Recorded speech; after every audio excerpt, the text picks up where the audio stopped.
أشهد أن لا إله إلا الله وحده لا شريك له وأشهد أن محمدا عبده ورسوله أما بعد فأعوذ بالله من الشيطان الرجيم بسم الله الرحمن الرحيم الحمد لله رب العالمين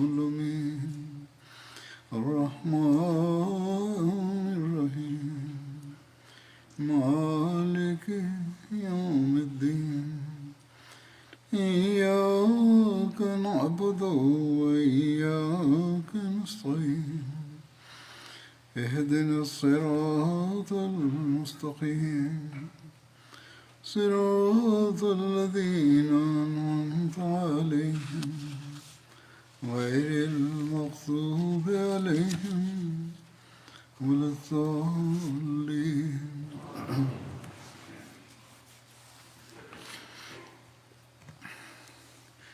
جنگ احد کے واقعات میں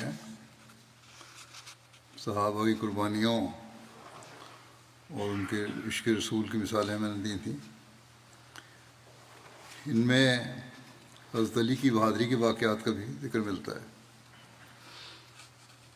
چنانچہ حضرت علی کے بارے میں روایت میں آتا ہے کہ غزوہ احد کے موقع پر جب ابن قمیہ نے حضرت مصعب بن عمیر کو شہید کیا تو اس نے یہ گمان کیا کہ اس نے رسول اللہ صلی اللہ علیہ وسلم کو شہید کر دیا. چنانچہ وہ قریش کی طرف لوٹا اور کہنے لگا کہ میں نے محمد صلی اللہ علیہ وسلم کو قتل کر دیا. جب حضرت مصعب شہید ہوئے تو رسول اللہ صلی اللہ علیہ وسلم نے جھنڈا حضرت علی کے سپرد کیا. چنانچہ حضرت علی اور باقی مسلمانوں نے لڑائی کی. حضرت علی نے جگہ بر دیگرے کفار کے علمبرداروں کو تحت کیا. رسول اللہ صلی اللہ علیہ وسلم نے کفار کی ایک جماعت دیکھ کر حضرت علی کو ان پر حملہ کرنے کا ارشاد فرمایا. حضرت علی نے عمر بن عبداللہ جمحی کو قتل کر دیا اور انہیں منتشر کر دیا. پھر آپ نے کفار کے دوسرے دستے پر حملہ کرنے کا حکم دیا.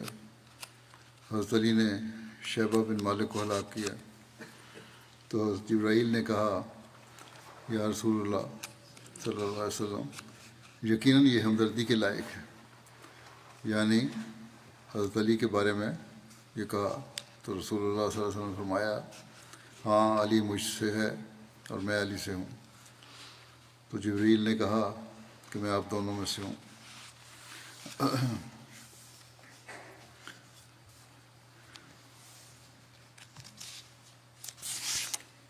اس بات کو شیعہ حضرات مبالغہ آرائی کر کے بہت زیادہ بڑا چڑھا بھی لیتے ہیں. حضرت علی بیان کرتے ہیں کہ غزوہ احد میں جب رسول اللہ صلی اللہ علیہ وسلم کے پاس سے لوگ ہٹ گئے تو میں نے شہداء کی لاشوں میں دیکھنا شروع کیا تو ان میں رسول اللہ صلی اللہ علیہ وسلم کو نہ پایا.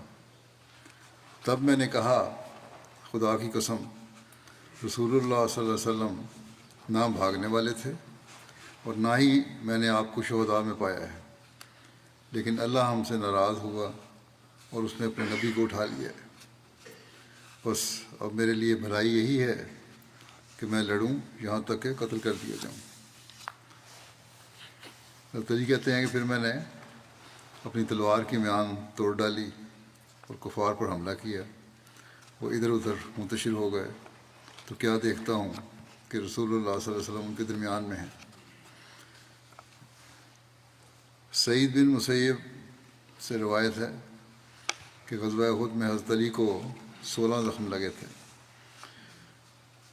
حضرت مسلم موعود رضی اللہ عنہ نے اس مضمون کو بیان فرماتے ہوئے کہ مصائب کے نیچے برکتوں کے خزانے مخفی ہوتے ہیں بیان فرمایا کہ حضرت علی نے احد سے واپس آ کر حضرت فاطمہ کو اپنی تلوار دی اور کہا اس کو دھو دو، آج اس تلوار نے بڑا کام کیا ہے۔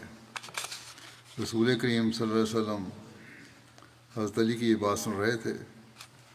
آپ نے فرمایا علی، تمہاری ہی تلوار نے کام نہیں کیا، اور بھی بہت سے تمہارے بھائی ہیں جن کی تلواروں نے جوہر دکھائے ہیں۔ آپ صلی اللہ علیہ وسلم نے 6-7 صحابہ کے نام لیتے ہوئے فرمایا ان کی تلواریں تمہاری تلوار سے کم دور نہ تھیں۔ حضرت ابو طلحہ انصاری کے بارے میں اس حوالے سے ذکر ملتا ہے کہ حضرت انس بیان کرتے ہیں کہ جب احد کی جنگ ہوئی تو لوگ شکست کھا کر نبی کریم صلی اللہ علیہ وسلم سے جدا ہو گئے، اور حضرت ابو طلحہ نبی صلی اللہ علیہ وسلم کے سامنے آپ کو اپنی ڈھال سے آڑ میں لیے کھڑے رہے، اور حضرت ابو طلحہ ایسے تیر انداز تھے کہ زور سے کمان کھینچا کرتے تھے۔ انہوں نے اس دن 2 یا 3 کمانیں توڑی، یعنی اتنی زور سے کھینچتے تھے کہ کمان ٹوٹ جاتی تھی، اور جو کوئی آدمی تیروں کا ترکش اپنے ساتھ لیے گزرتا تھا اس وقت صحابہ میں سے، تو حضرت صلی اللہ علیہ وسلم سے فرماتے کہ ابو طلحہ کے لیے تیر پھینک دو، یعنی یہ اچھے تیر انداز ہیں، اپنے تیر بھی انہیں دے دو۔ یہ اس وقت حضرت صلی اللہ علیہ وسلم کے سامنے کھڑے تھے۔ حضرت انس کہتے تھے کہ نبی صلی اللہ علیہ وسلم سر اٹھا کر لوگوں کو دیکھتے تو حضرت ابو طلحہ کہتے بے ابی انتا و امی یا رسول اللہ لا یصیبک سہم نہری دون نہرک، میرے ماں باپ پر قربان، سر اٹھا کر نہ دیکھیں، مبادہ ان لوگوں کے تیروں میں سے کوئی تیر آپ کو لگے، میرا سینہ آپ کے سینے کے سامنے ہے۔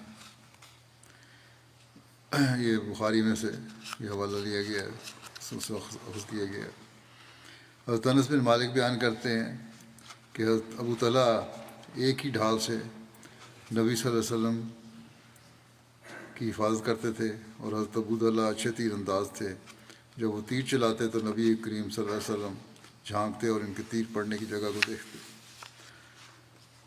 غزوہ احد میں حضرت ابو طلحہ کے اس شعر کے پڑھنے کا بھی ذکر آتا ہے کہ وجہی لوجہک الوقاء و نفسی لنفسک الفداء، میرا چہرہ آپ کے چہرے کو بچانے کے لیے ہے اور میری جان آپ کی جان پر قربان ہے۔ حضرت ابو طلحہ انصاری کے بارے میں حضرت مرزا بشیر احمد صاحب نے یہ لکھا ہے کہ ابو طلحہ انصاری نے تیر چلاتے چلاتے 3 کمانیں توڑیں اور دشمن کے تیروں کے مقابل پر سینہ سپر ہو کر حضرت صلی اللہ علیہ وسلم کے بدن کو اپنی ڈھال سے چھپایا۔ پھر حضرت طلحہ بن عبید اللہ کا ذکر ہے۔ یہ وہ انصاری تھے، یہ قریش میں سے تھے۔ جنگ احد کے دن حضرت صلی اللہ علیہ وسلم کو بچاتے ہوئے یہ اپنے تیر ہاتھوں پہ لیتے تھے۔ حضرت طلحہ احد کے دن حضور صلی اللہ علیہ وسلم کے ساتھ شریک ہوئے۔ وہ ان لوگوں میں سے تھے جو اس روز رسول اللہ صلی اللہ علیہ وسلم کے ہمراہ ثابت قدم رہے اور آپ سے موت پر بیعت کی۔ الگ بن زہیر نے رسول اللہ صلی اللہ علیہ وسلم کو تیر مارا تو حضرت طلحہ نے رسول اللہ صلی اللہ علیہ وسلم کے چہرے کو اپنے ہاتھ سے بچایا۔ تیر ان کی چھوٹی انگلی میں لگا جس سے وہ بیکار ہو گئی۔ جس وقت انہیں پہلا تیر لگا تو تکلیف سے ان کی سی کی آواز نکلی۔ رسول اللہ صلی اللہ علیہ وسلم نے فرمایا کہ اگر وہ بسم اللہ کہتے تو اس طرح جنت میں داخل ہوتے کہ لوگ انہیں دیکھ رہے ہوتے۔ اسی واقعہ کی تفصیل سیرت الحربیہ میں ایک روایت میں اس طرح بھی ہے۔ قیس بن ابو حازم کہتے ہیں کہ میں نے احد کے دن حضرت طلحہ بن عبید اللہ کے ہاتھ کا حال دیکھا جو رسول اللہ صلی اللہ علیہ وسلم کو تیروں سے بچاتے ہوئے شل ہو گیا تھا۔ ایک قول ہے کہ اس میں نیزہ لگا تھا اور اس سے اتنا خون بہا کہ کمزوری سے بے ہوش ہو گئے۔ حضرت ابوبکر رضی اللہ عنہ نے ان پر پانی کے چینٹے ڈالے یہاں تک کہ ان کو ہوش آیا۔ ہوش آنے پر انہوں نے فوراً پوچھا کہ رسول اللہ صلی اللہ علیہ وسلم کا کیا حال ہے؟ حضرت ابوبکر نے ان سے کہا کہ وہ خیریت سے ہیں اور انہوں نے ہی مجھے آپ کی طرف بھیجا ہے۔ حضرت اللہ نے کہا الحمدللہ کل مصیبت بعدہ جلن، کہ سب تعریفیں اللہ تعالیٰ ہی کی ہیں، ہر مصیبت آپ صلی اللہ علیہ وسلم کے بعد چھوٹی ہے۔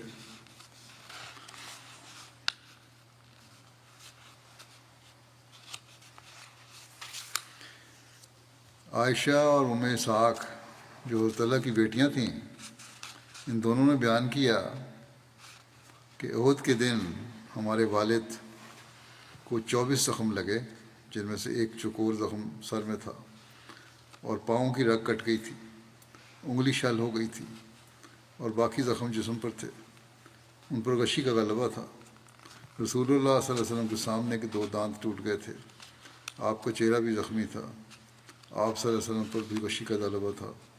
حضرت طلحہ آپ کو اٹھا کر اپنی پیٹھ پر اس طرح الٹے قدموں پیچھے ہٹے کہ جب کبھی مشرکین میں سے کوئی ملتا تو وہ اس سے لڑتے، یہاں تک کہ آپ کو گھاٹی میں لے گئے اور سہارے سے بٹھا دیا۔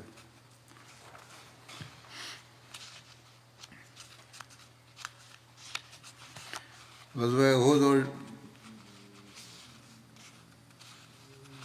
جانباز اور وفادار صحابیوں کو ذکر حضرت مسلم اس طرح بیان کرتے ہیں کہ غزوہ احد کے دن جب خالد بن ولید نے مسلمانوں پر اچانک حملہ کیا اور مسلمانوں میں انتشار پھیل گیا تو چند صحابہ دوڑ کر رسول اللہ صلی اللہ علیہ وسلم کے گرد جمع ہو گئے، جن کی تعداد زیادہ سے زیادہ 30 تھی۔ کفار نے شدت کے ساتھ اس مقام پر حملہ کیا جہاں رسول کریم صلی اللہ علیہ وسلم کھڑے تھے۔ یکے بعد دیگرے صحابہ آپ کی حفاظت کرتے ہوئے مارے جانے لگے۔ علاوہ شمشیر زنوں کے تیر انداز اونچے ٹیلوں پر کھڑے ہو کر رسول کریم صلی اللہ علیہ وسلم کی طرف بے تحاشا تیر مارتے تھے۔ یہ دیکھتے ہوئے کہ دشمن اس وقت بے تحاشا تیر مارتے تھے، اس وقت طلحہ نے، جو قریش میں سے تھے اور مکہ کے مہاجرین میں شامل تھے، یہ دیکھتے ہوئے کہ دشمن سب کے سب تیر رسول اللہ صلی اللہ علیہ وسلم کے منہ کی طرف پھینک رہا ہے، اپنا ہاتھ رسول اللہ صلی اللہ علیہ وسلم کے منہ کے آگے کھڑا کر دیا۔ تیر کے بعد تیر جو نشانے پر گرتا تھا وہ طلحہ کے ہاتھ پر گرتا تھا، مگر جانباز اور وفادار صحابی اپنے ہاتھ کو کوئی حرکت نہیں دیتا تھا۔ اس طرح تیر پڑتے گئے اور طلحہ کا ہاتھ زخموں کی شدت کی وجہ سے بالکل بیکار ہو گیا اور صرف ایک ہی ہاتھ ان کا باقی رہ گیا۔ سال ہر سال بعد اسلام کی چوتھی خلافت کے زمانے میں جب مسلمانوں میں خانہ جنگی واقع ہوئی تو کسی دشمن نے تانے کے طور پر طلحہ کو کہا ٹنڈا، یعنی ہاتھ تمہارا کام نہیں کر رہا۔ اس پر ایک دوسرے صحابی نے کہا ہاں ٹنڈا ہی ہے، مگر کیسا مبارک ٹنڈا ہے؟ تمہیں معلوم ہے کہ طلحہ کا یہ ہاتھ رسول کریم صلی اللہ علیہ وسلم کے منہ کی حفاظت میں ٹنڈا ہوا تھا۔ احد کی جنگ کے بعد کسی شخص نے طلحہ سے پوچھا کہ جب تیر آپ کے ہاتھ پر گرتے تھے تو کیا آپ کو درد نہیں ہوتی تھی اور کیا آپ کے منہ سے اف نہیں نکلتی تھی؟ طلحہ نے جواب دیا درد بھی ہوتی تھی اور اف بھی نکلنا چاہتی تھی، لیکن میں اف کرتا نہیں تھا تا ایسا نہ ہو کہ اف کرتے وقت میرا ہاتھ ہل جائے اور تیر رسول اللہ صلی اللہ علیہ وسلم کے منہ پر آ گرے۔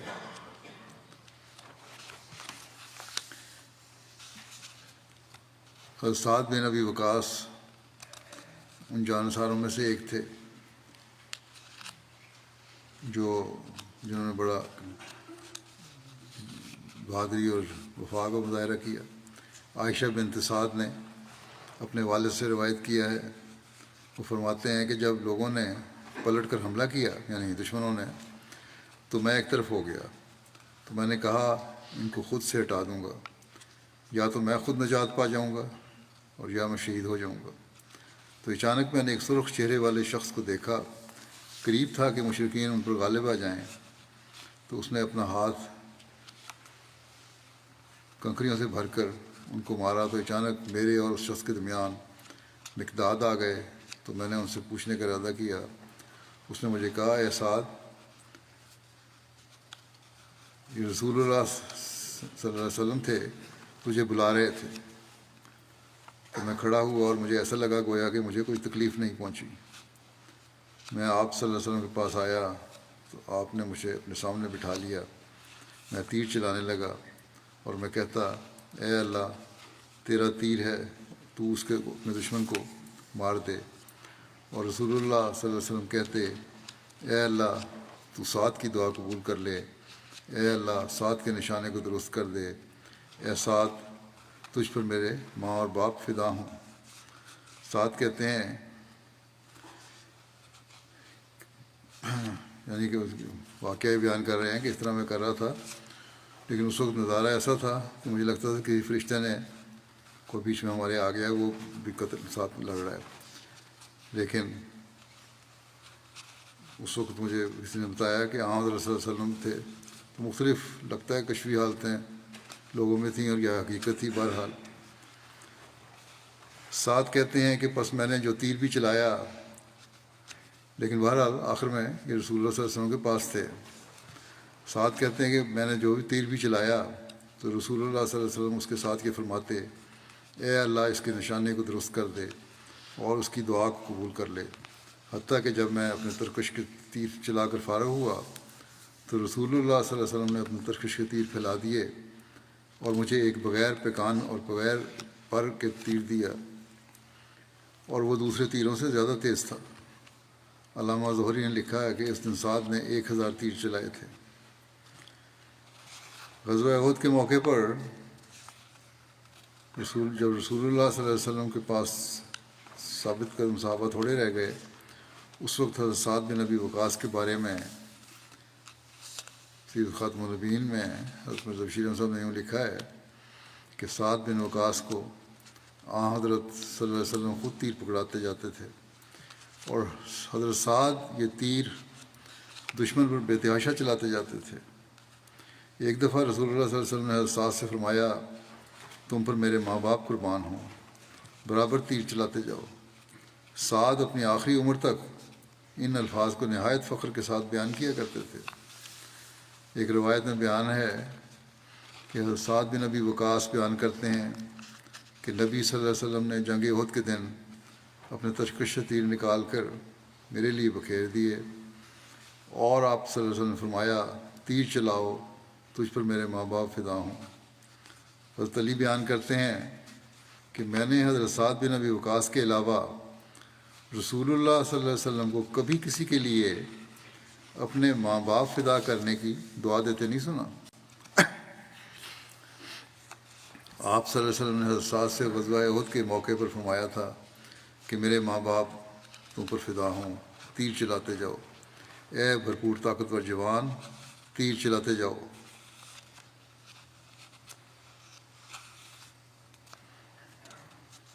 لیکن بخاری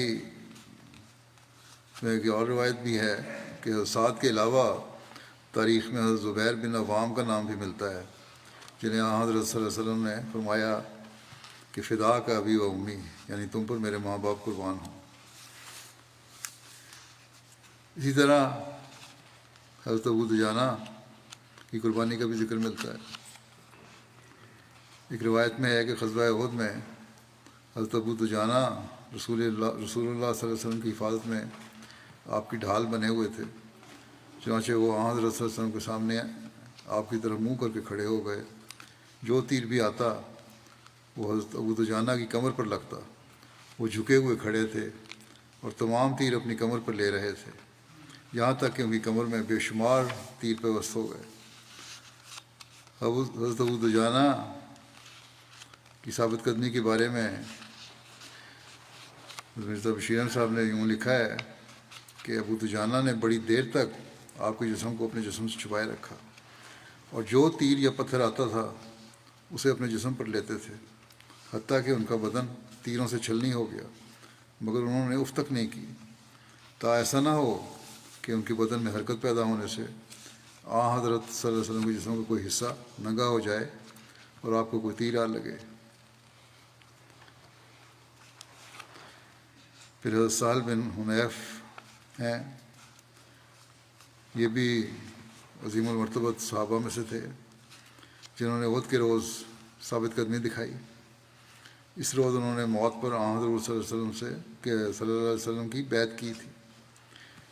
آپ اس وقت حضور صلی اللہ علیہ وسلم کے آگے ڈھال بن کر ڈٹے رہے۔ جب دشمن کے شدید حملے کی وجہ سے مسلمان بکھر گئے، اس دن انہوں نے حضور صلی اللہ علیہ وسلم کی طرف سے تیر چلائے۔ رسول اللہ صلی اللہ علیہ وسلم نے فرمایا کہ سہل کو تیر پکڑاؤ، کیونکہ تیر چلانا اس کے لیے آسان امر ہے۔ پھر ایک خاتون کا بھی ذکر ملتا ہے، صحابیہ کا، حضرت ام عمارہ کا، جنہوں نے جنگ احد میں بہادری کے جوہر دکھائے، اور یہ بہادری کے جوہر دکھانے والی بڑی باوفا جانثار صحابیہ تھیں۔ ان کا پورا نام ام عمارہ مازینیہ تھا۔ حضرت ام عمارہ کا نام نصیبہ تھا۔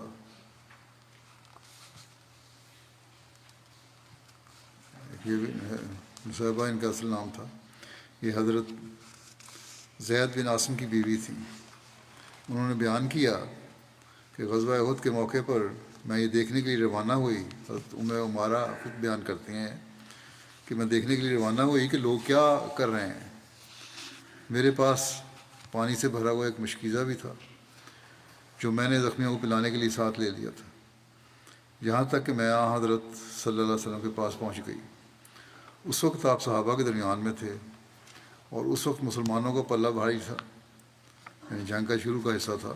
پھر اچانک صحابہ افراتفری میں ادھر ادھر ہو گئے، وہی جو واقعہ ہوا دریا چھوڑنے والوں کا، اور مشرکوں نے حملہ کیا پیچھے سے۔ ادھر مشرکوں نے چاروں طرف سے، کہتی ہیں کہ ادھر مشرکوں نے چاروں طرف سے حضرت صلی اللہ علیہ وسلم پر یلغار کر دی۔ یہ صورتحال دیکھ کر میں کھڑی ہو کر جنگ کرنے لگی۔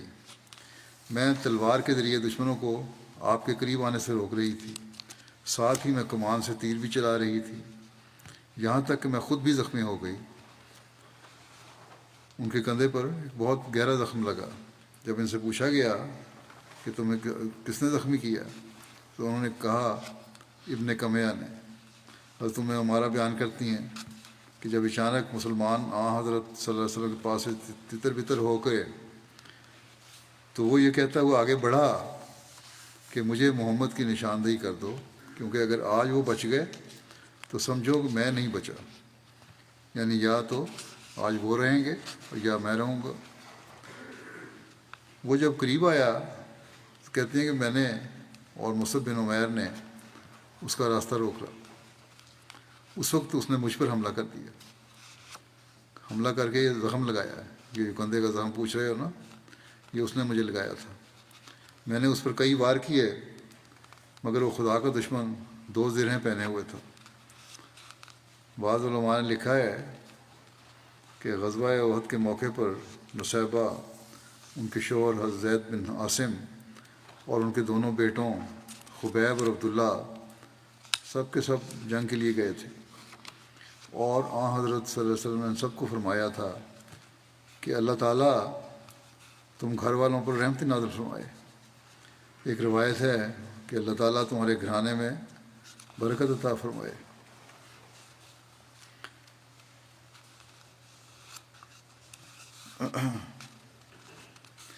بہرحال یہ جو دعا کی حاصل نے کی تو حضرت عمارہ یعنی نصیبہ نے آپ صلی اللہ علیہ وسلم سے عرض کیا کہ ہمارے لیے اللہ تعالیٰ سے دعا فرمائیں کہ ہم جنت میں آپ کے ساتھ ہوں۔ آپ صلی اللہ علیہ وسلم نے دعا کرتے فرمایا اے اللہ ان کو جنت میں میرا رفیق اور ساتھی بنا۔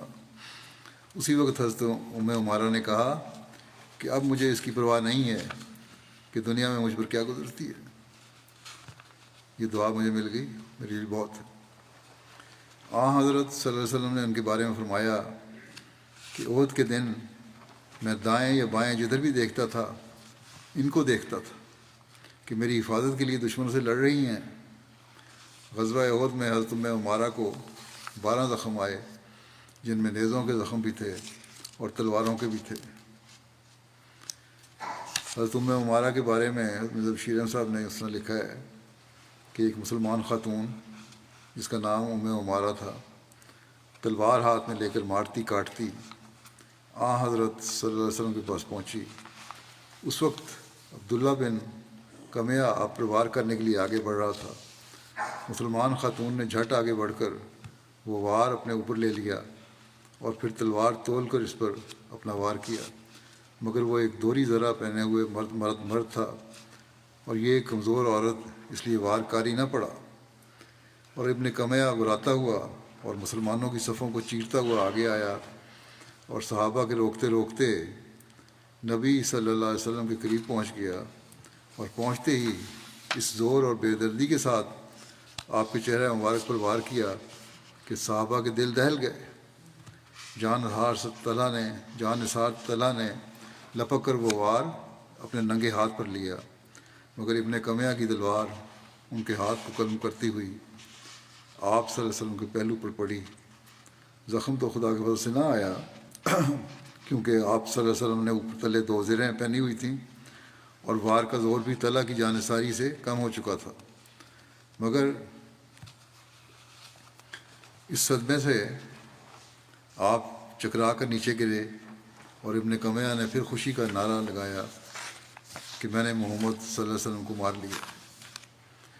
ابن کمیہ تو حضرت صلی اللہ علیہ وسلم پر وار کر کے خوشی کا نعرہ لگاتا ہوا پیچھے ہٹ گیا، اور آپ اپنے زوم میں یہ سمجھا کہ میں نے حضرت صلی اللہ علیہ وسلم کو مار لیا ہے، مگر جو ہی کہ حضرت صلی اللہ علیہ وسلم گرے، حضرت علی اور طلحہ نے فوراً آپ کو اوپر اٹھا لیا، اور یہ معلوم کر کے مسلمانوں کے پجمردہ چہرے خوشی سے تمتما اٹھے کہ حضرت صلی اللہ علیہ وسلم زندہ سلامت ہیں۔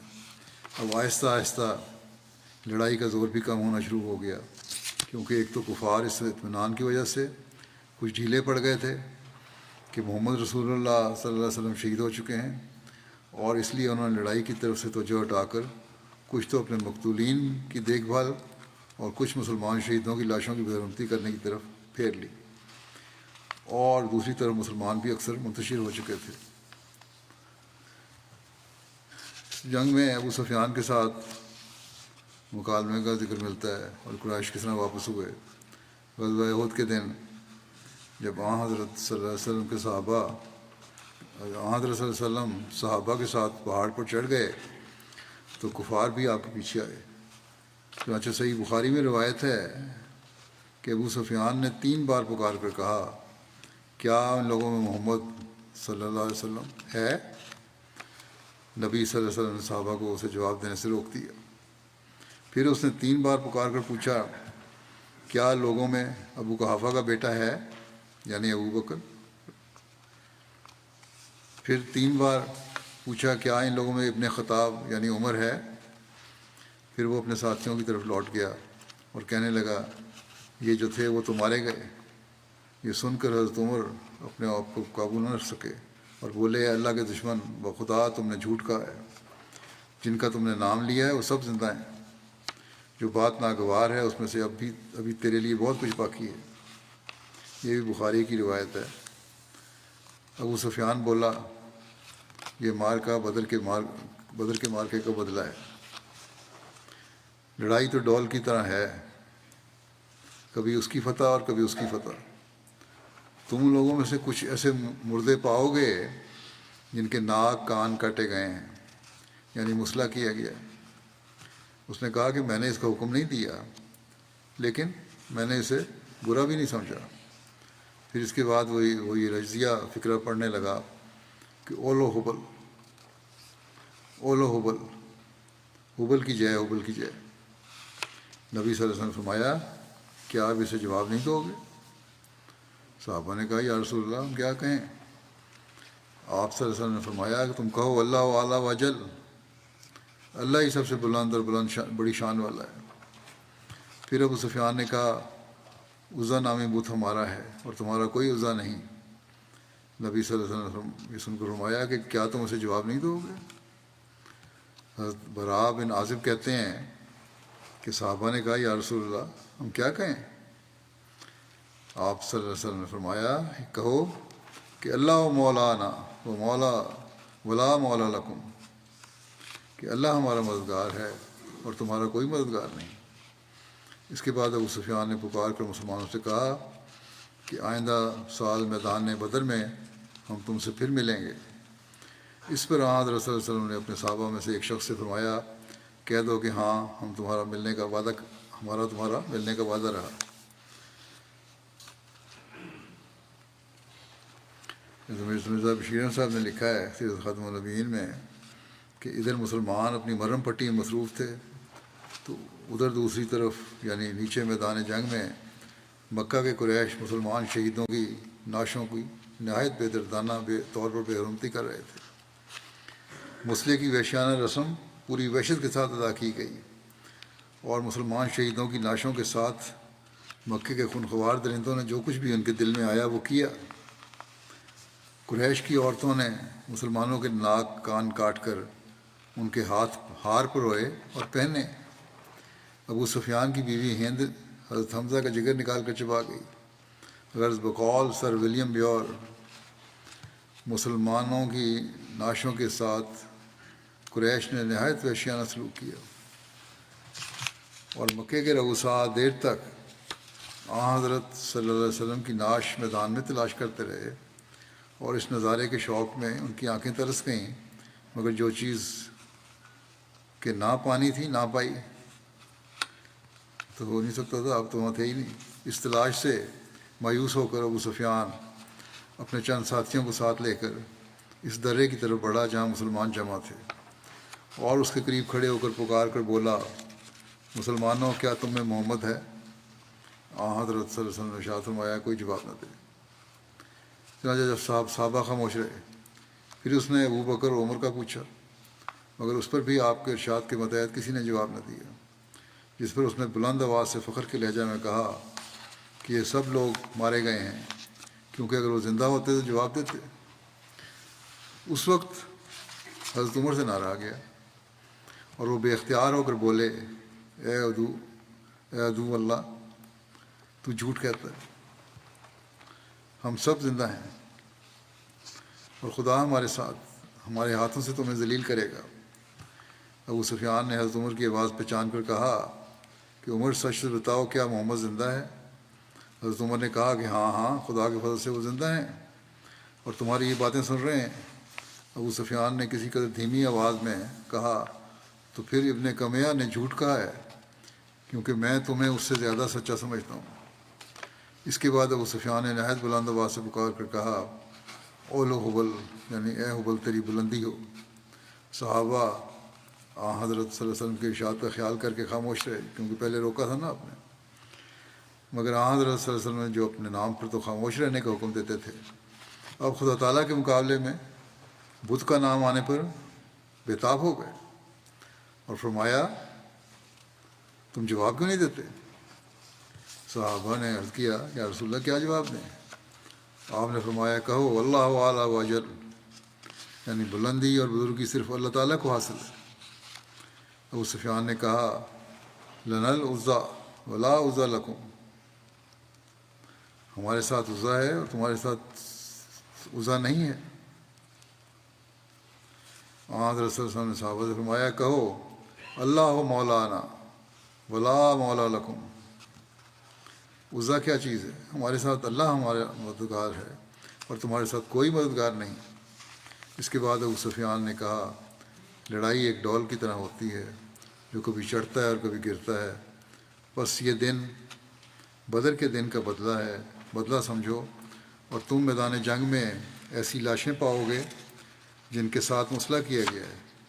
میں نے اس کا حکم نہیں دیا، مگر جب مجھے اس کا علم ہوا تو مجھے اپنے آدمیوں کا یہ فعل کچھ برا بھی نہیں لگا، اور ہمارے اور تمہارے درمیان آئندہ سال انہی ایام میں بدر کے مقام پر پھر جنگ کا وعدہ رہا۔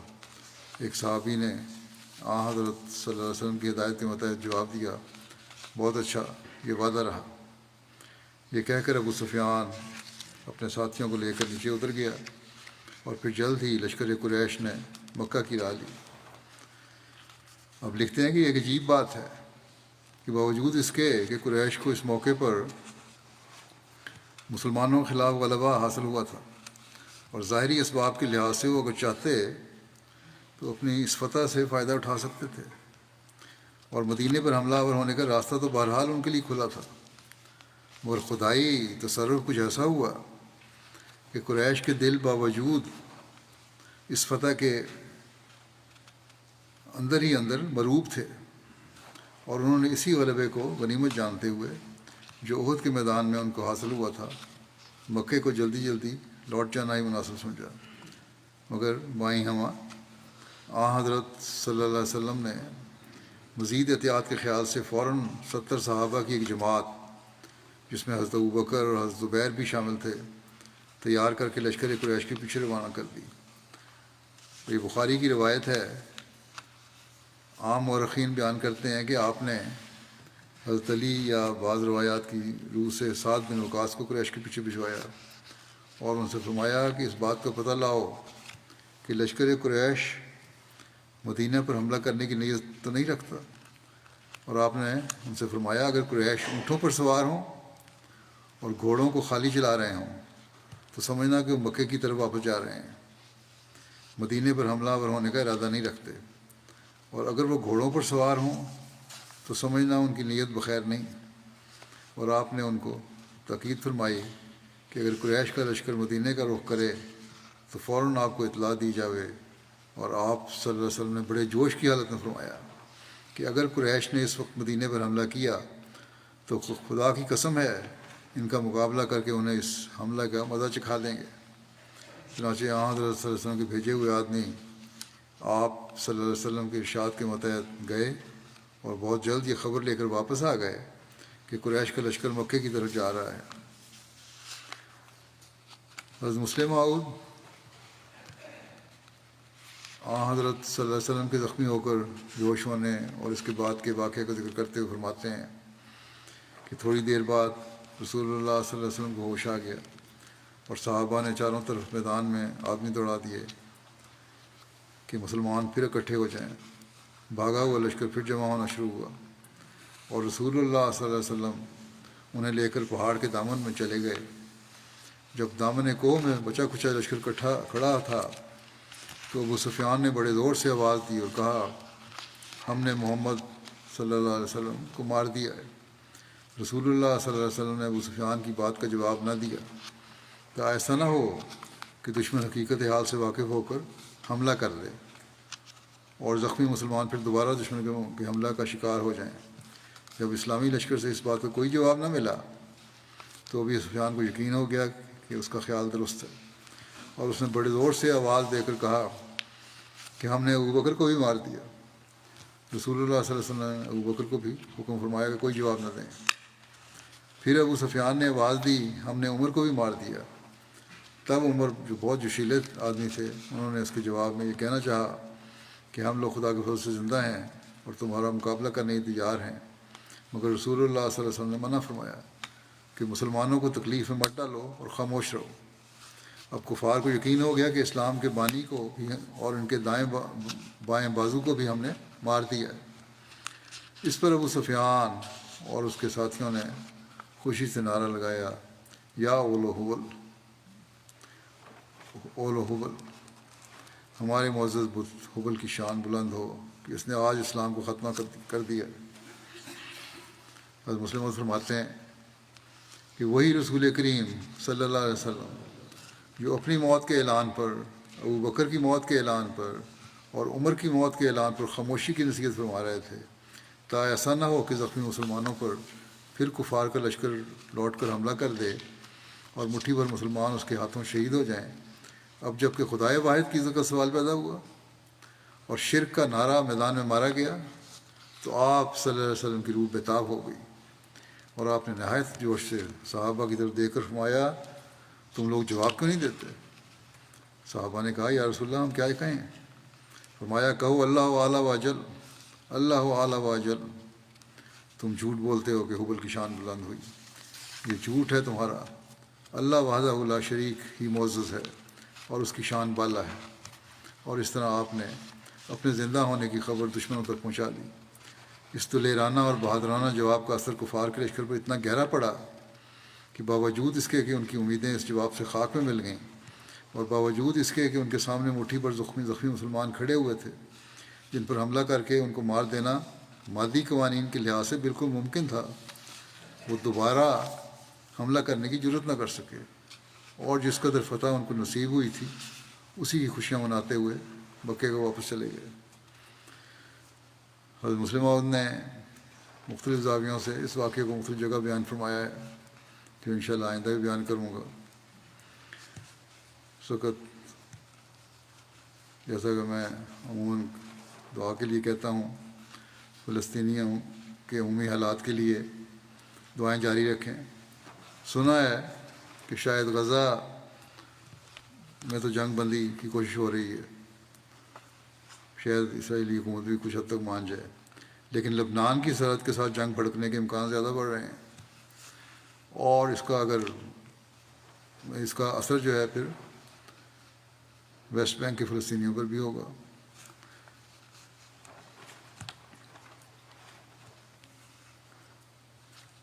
انصاف کا کوئی نام و نشان ہی نہیں مغربی حکومتوں میں۔ اب تو ان کے اپنے لکھنے والے مزید کھل کر لکھنے لگ گئے ہیں کہ ظلم کی انتہا ہو رہی ہے۔ امریکہ کے لیڈر صرف اپنی معیشت بہتر کرنے کے لیے ان جنگوں کو ہوا دے رہے ہیں، اور اسی وجہ سے ان کی آمد بڑھ رہی ہے، کیونکہ ان کے اسلحے کے کارخانے زیادہ پیداوار دے رہے ہیں۔ اب تو ان کے اپنے تجزیہ نگار بھی یہی کہہ رہے ہیں کہ امریکہ اپنی اکانومی کو بہتر کرنے کے لیے یہ جنگ کو طول دینے کی کوشش کر رہا ہے اور دنیا میں فساد پھیلا رہا ہے۔ یہ نہیں جانتے کہ خدا تعالیٰ کی پکڑ سے ہی لوگ بچ نہیں سکتے۔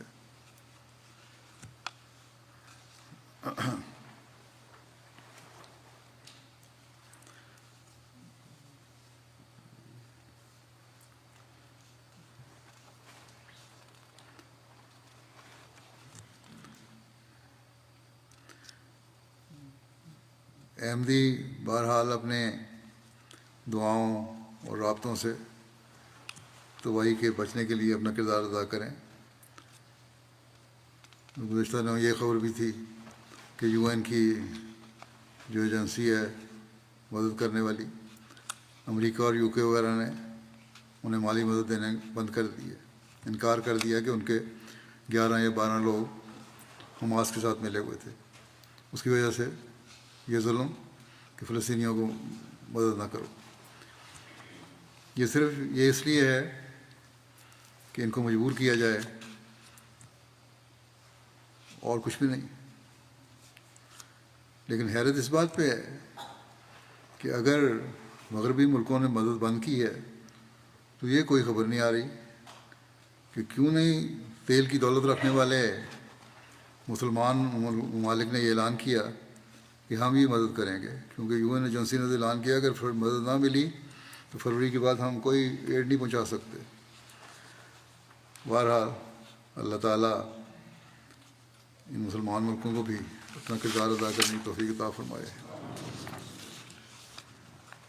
اور دنیا کا فساد بھی ختم ہو۔ اب ایران کے ساتھ بھی جنگ کا خطرہ بڑھ رہا ہے۔ اسی طرح یمن کے احمدیوں کے لیے بھی دعا کریں۔ ایک ہمارے مخلص احمدی کی وہاں قید یا نظر بندی کے دوران علاج صحیح نہ ہونے کی صورت میں وفات بھی ہوئی ہے۔ تفصیلات تو مشکل سے ہی ملتی ہیں، بہرحال ان لوگوں کے لیے دعا کریں جو مشکلات میں گرفتار ہیں۔ مزید تفصیلات ملنے پر انشاءاللہ اس مرحوم کا پھر جنازہ بھی پڑھاؤں گا۔ پاکستان کے احمدیوں کے لیے بھی دعا کریں۔ اپنے سیاسی مفادات کے لیے ہمیشہ احمدیوں کو نشانہ بنایا جاتا ہے، اور اسی طرح بعض شدت پسند تنظیموں سے بھی خطرہ ہے جماعت کو تو افراد جماعت کو تو دوہرا خطرہ ہوتا ہے ہر جگہ، ایک شہری ہونے کی حیثیت سے، ایک احمدی ہونے کی حیثیت سے۔ روا اور باقی شہروں کے احمدیوں کے لیے دعا کریں، اللہ تعالیٰ ان کو اپنی حفاظت میں رکھے، شریروں کے شر ان پر الٹائے، اور اللہ تعالیٰ ہر ملک میں احمدیوں کی حفاظت فرمائے۔ اور یہ دنیا اس حقیقت کو پہچان لے کہ اللہ تعالیٰ کی طرف رجوع کیے بغیر ان کی کوئی یہ راستہ باقی نہیں ہے۔ ان کی بقا اسی میں ہے کہ اللہ کو پہچانیں اور اللہ کے لیے بھیجے ہوئے کو مانیں۔ اللہ تعالیٰ ان کو اس کی توفیق دے۔